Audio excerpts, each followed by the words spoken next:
স্বাগতদীপ্ত সংবাদের সাথে আছি আমি তানভীর খন্দকার। ক্ষমতাচ্যুত সাবেক প্রধানমন্ত্রী শেখ হাসিনাকে ফেরত আনার বিষয়ে ভারতের সঙ্গে যোগাযোগ করতে পররাষ্ট্র মন্ত্রণালয়কে চিঠি দেওয়া হয়েছে বলে জানিয়েছেন স্বরাষ্ট্র উপদেষ্টা জাহাঙ্গীর আলম চৌধুরী। সোমবার বিজিবি দিবসে পদক প্রদান ও বীর মুক্তিযোদ্ধাদের সংবর্ধনা অনুষ্ঠানে তিনি কথা বলেন। এ সময় উপদেষ্টা জানান, বিডিআর হত্যাকাণ্ডের ঘটনায় 7 সদস্যের তদন্ত কমিশন গঠন করা হয়েছে। রোববার রাতে এই কমিশন গঠন সংক্রান্ত কাগজে সই করেছেন প্রধান উপদেষ্টা ডক্টর মোহাম্মদ ইউনূস। নতুন করে রোহিঙ্গাদের প্রবেশ করতে না দেওয়ার বিষয়ে আগের সিদ্ধান্ত এখনও বহাল আছে বলেও জানান স্বরাষ্ট্র উপদেষ্টা।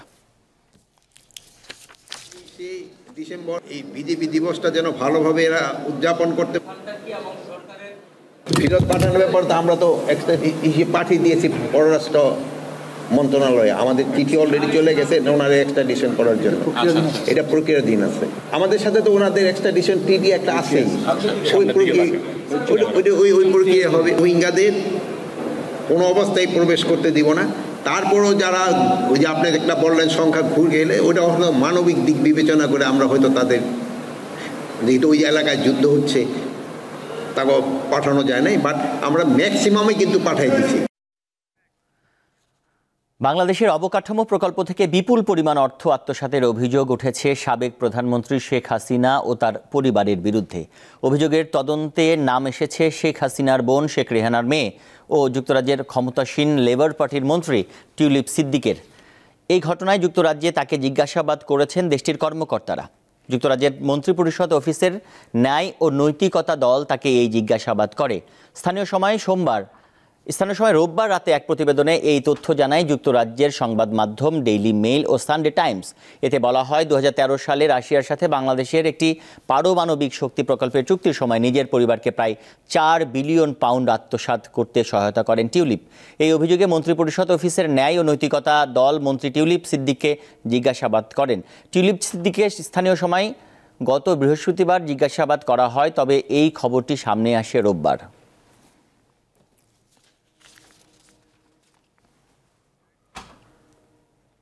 অন্তর্বর্তী সরকারের ভূমি এবং বেসামরিক বিমান পরিবহন ও পর্যটন মন্ত্রণালয়ের উপদেষ্টা এএফ হাসান আরিফের মৃত্যুতে দেশ জুড়ে রাষ্ট্রীয় শোক পালন করা হচ্ছে।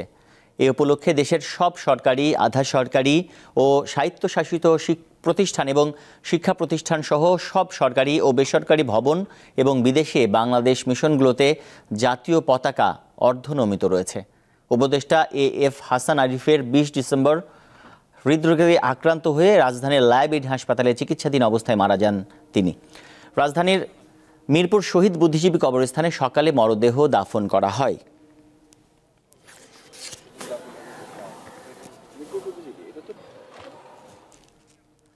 কুমিল্লার বীর মুক্তিযোদ্ধাকে লাঞ্ছিত করার ঘটনায় তীব্র নিন্দা ও প্রতিবাদ জানিয়েছে প্রধান উপদেষ্টার প্রেস উইং। ওই ঘটনার সুষ্ঠু তদন্ত ও দোষীদের বিচারের আওতায় আনতে স্থানীয় প্রশাসন ও পুলিশকে নির্দেশ দেওয়ার কথা জানানো হয় প্রেস উইং থেকে। এর আগে গতকাল রোববার কুমিল্লার 14 গ্রামে বীর মুক্তিযোদ্ধা আব্দুল হাই কানুর গলায় জুতার মালা দিয়ে লাঞ্ছিত করে একদল লোক। গত রাতেই এই ঘটনার 1 মিনিট 46 সেকেন্ডের একটি ভিডিও সামাজিক যোগাযোগ মাধ্যমে ভাইরাল হয়। ওই ভিডিওতে দেখা যায় জামায়াতের সমর্থক আবুল হাশেমের নেতৃত্বে ওহিদ, রাসেল ও পলাশসহ 10 থেকে 12 ব্যক্তি মুক্তিযোদ্ধা কানুর গলায় জুতার মালা দিয়ে এলাকা থেকে তাকে বের করে দেওয়ার চেষ্টা করে। ঘটনাটি নিশ্চিত করেন 14 গ্রাম থানার ওসি। বীর মুক্তিযোদ্ধার ওপর হামলার ঘটনায় দোষীদের শাস্তির আওতায় আনার ঘোষণা দেন স্বরাষ্ট্র উপদেষ্টা।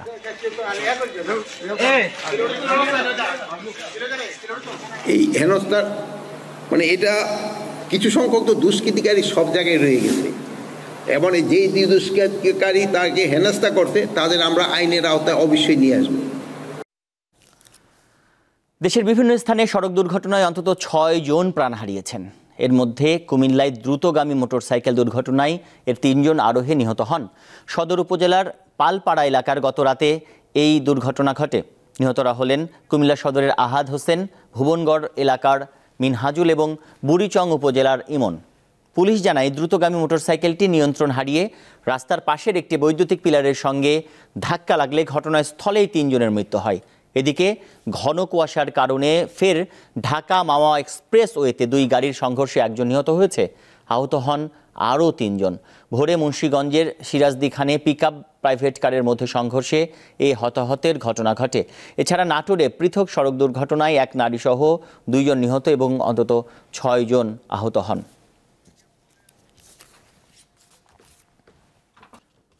উত্তরাঞ্চলে মৃদু শৈত্যপ্রবাহ অব্যাহত রয়েছে। সারাদিন সূর্যের দেখা মিললেও সন্ধ্যার পর বাড়ে কনকনে ঠান্ডা। কুড়িগ্রামে সকাল 6টায় সর্বনিম্ন তাপমাত্রা 11.8 ডিগ্রি সেলসিয়াস রেকর্ড করেছে রাজারহাট আবহাওয়া পর্যবেক্ষণ কেন্দ্র। উত্তরের অপর জেলা দিনাজপুরে হিমেল বাতাসে ছিন্নমূল মানুষেরা বেশি ভোগান্তিতে রয়েছেন। রাত যত গভীর হয় ঠান্ডা তত বেশি বাড়ে। সকাল 6টায় জেলার সর্বনিম্ন তাপমাত্রা রেকর্ড করা হয় 11.4 ডিগ্রি সেলসিয়াস। এছাড়া পঞ্চগড়ে সর্বনিম্ন তাপমাত্রা 11.8 ডিগ্রি সেলসিয়াস পরিমাপ করা হয়।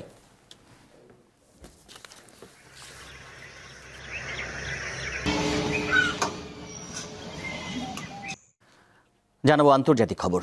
সিরিয়ার বিরুদ্ধে সব নিষেধাজ্ঞা প্রত্যাহার করে নিতে আন্তর্জাতিক সম্প্রদায়ের প্রতি আহ্বান জানিয়েছে তুরস্ক। স্থানীয় সময় রোববার দামেস্কে সিরিয়ার নতুন নেতা আহমেদ আল শারার সঙ্গে বৈঠক শেষে তুরস্কের পররাষ্ট্রমন্ত্রী এই আহ্বান জানান।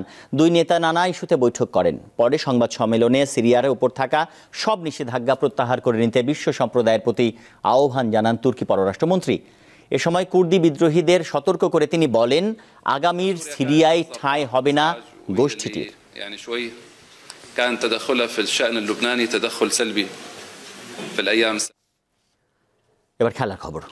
আগামী 30 ডিসেম্বর থেকে শুরু হচ্ছে বিপিএল এর 11তম আসর। এ উপলক্ষে মিরপুর শের-ই-বাংলা ক্রিকেট স্টেডিয়ামে আয়োজন করা হয়েছে জমজমাট কনসার্টের। বিকেল 4:30টায় এই কনসার্ট শুরুর কথা রয়েছে। এতে গান গাইবেন পাকিস্তানের বিখ্যাত শিল্পী রাহাত ফাতেহ আলী খান এবং তার দল। এছাড়া বাংলাদেশের জনপ্রিয় ব্যান্ড মাইলস ও অ্যাওয়েড রাফা সহ গান গাইবেন দেশীয় অনেক শিল্পী। রাহাত ফাতেহ আলী খানের মঞ্চে ওঠার কথা রাত 8:30টার দিকে। ঢাকার পর চট্টগ্রাম ও সিলেটে উদ্বোধনী অনুষ্ঠান হবে। 25 ডিসেম্বর চট্টগ্রামের এম এ আজিজ স্টেডিয়ামে এবং 27 ডিসেম্বর সিলেট জেলা স্টেডিয়ামে হবে এই অনুষ্ঠান।